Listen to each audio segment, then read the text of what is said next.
시민들의 불신은 곧 행동으로 이어질 가능성이 높습니다. 당장 기자들께서도 그 현장에서 보셨겠지만 KBS 차량에 너희도 공범이다라고 써붙였죠.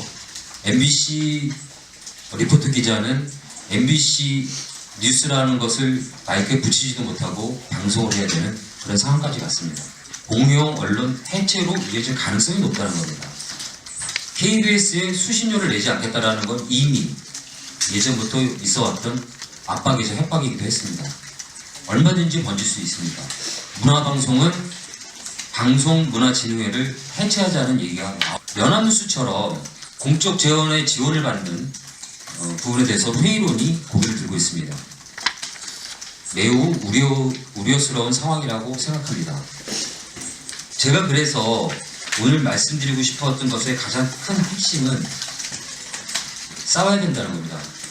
언론사 내부에서 싸우지 않으면 언론계 전체가 공멸할 수 있다는 위기감을 가져야 됩니다.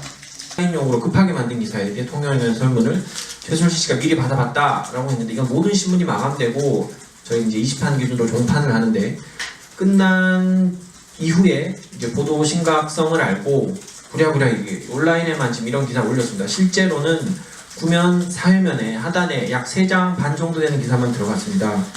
그 당시 이제 언론 노조에서도 전 일간지에서 다 나온 기사를 서울신문만 이렇게 옮겼다는 이유로 아마 성명서를 내기도 했었는데요.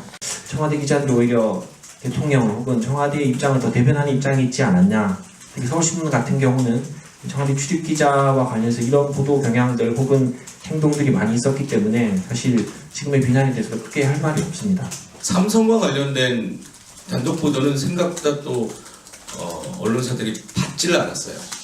결국 이제 삼성이 갖고 있는 좌지우지하고 있는 권력, 자본 권력의 힘이 또 거기서 좀 나타나는 것 같고요.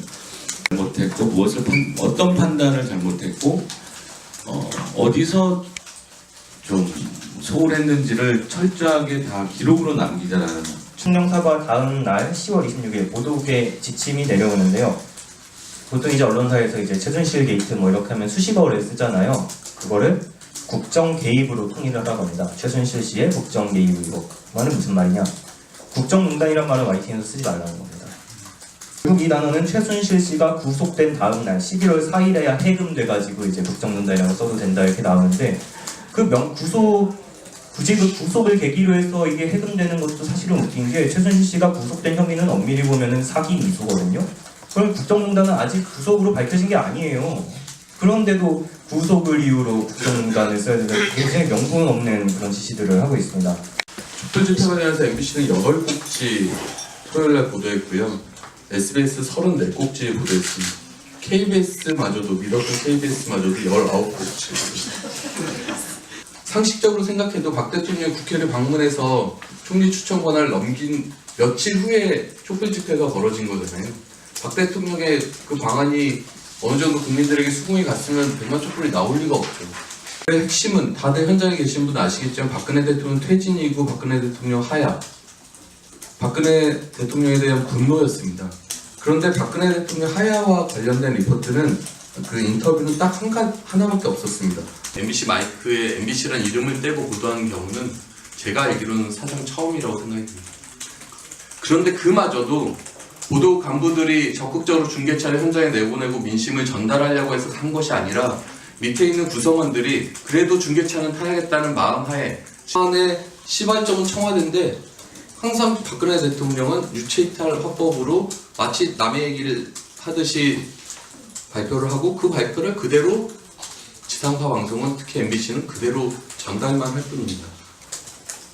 청와대 대변인의 말은 그 자체로 성경 말씀만큼이나 신성한 말이고, 거기에 대해서는 비판이나 의심이 허용되지 않는 것, 그것이 KBS 정치부 보도, 특히 청와대 관련 보도의 특징입니다.